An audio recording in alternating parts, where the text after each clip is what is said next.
A change in the weather. It seems there is much talk afoot about the weather, and rightly so it would appear, as all is not what it seems. But there's more, because there have also been public articles on certain people's desires to literally block out the sun, chalk the atmosphere and restrict heat and light, also mentioned in It's a Cover-Up. That first article of mine though, focusing mainly on the cloud aspect, the chemtrail discussion and countries that had admitted to cloud seeding and weather operations. Spain, China, UK, Tasmania, and now we have Saudi Arabia to add to the list. That's just known incidents, where it converged with a major storm and brought more rain than could be coped with, by land or people. There are also documentaries and patents about weather engineering and modification, plans and programs they have envisioned, all neatly moving towards their goal of being able to control people through the weather, even if just by propaganda, rather than being able to directly control the weather. Like with their behavioural nudge-nudge unit worked on people for the pandemic, they then had to have something real to back it up for people to see, even if that evidence is often fabricated, manipulated, or absent in reality. Just the idea of it seems to be enough for some, their own imagination then running with it, or perhaps being nurtured by the extra triggers and well-placed propaganda to keep it alive in people's minds. But it isn't hard to see a reason of why they might want to mess with the weather and temperatures, conveniently at the same time as they want everyone to be afraid of climate change. Something that will and does happen naturally anyway, but making people fear it without proper reasoning. Quite clever really, psychologically. Just as it was to make people scared of other people, of breathing, of living, to distort their normal and replace it with anxiety and fear. So the other option perhaps seems less fraught with anxiety, to hand over the safekeeping of all those fearful things to the institution that made you frightened of them in the first place. We really do have an already changeable climate in the UK though, and we do understand that if it keeps raining and has no sunshine, then crops fail, the land gets waterlogged, nothing grows properly for a time, and it becomes a struggle.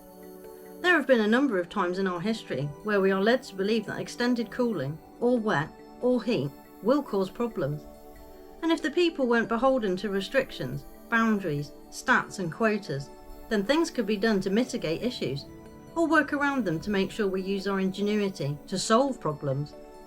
Unfortunately, there is usually a rule or law that disrupts or halts anything good happening, or decent change being able to be implemented.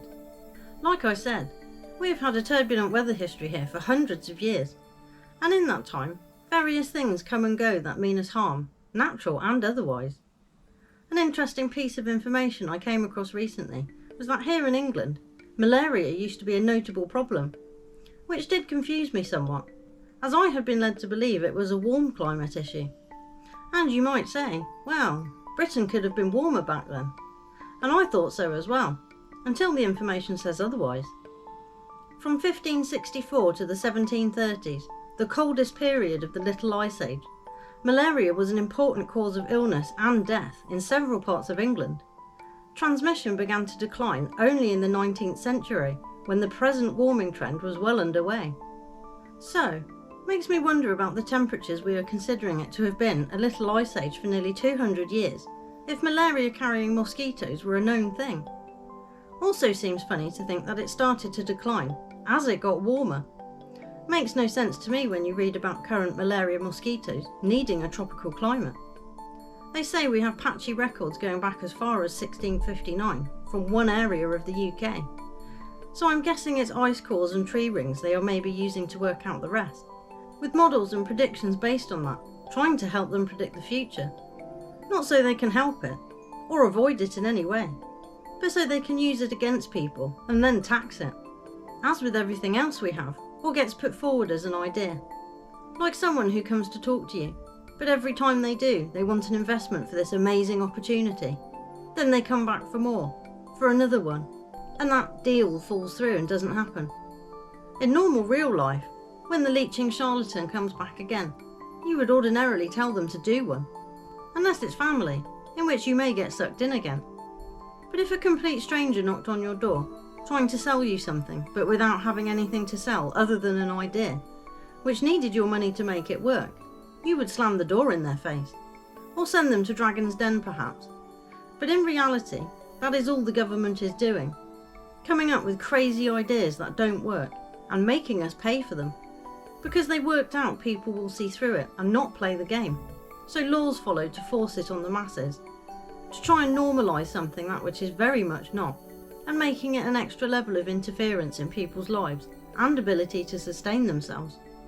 And that is why the weather is very important as a component of our sustainable planet, and if you can harness that in any way, it gives you a certain amount of power.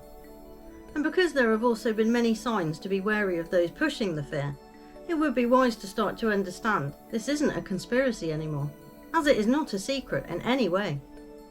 They want to cut back on beef and meat, chickens are to be registered, farms and farmers are being hammered, small gardens needing to be registered, no growing your own food, lab printed meat, cockroaches and bugs being pushed as part of the future of food.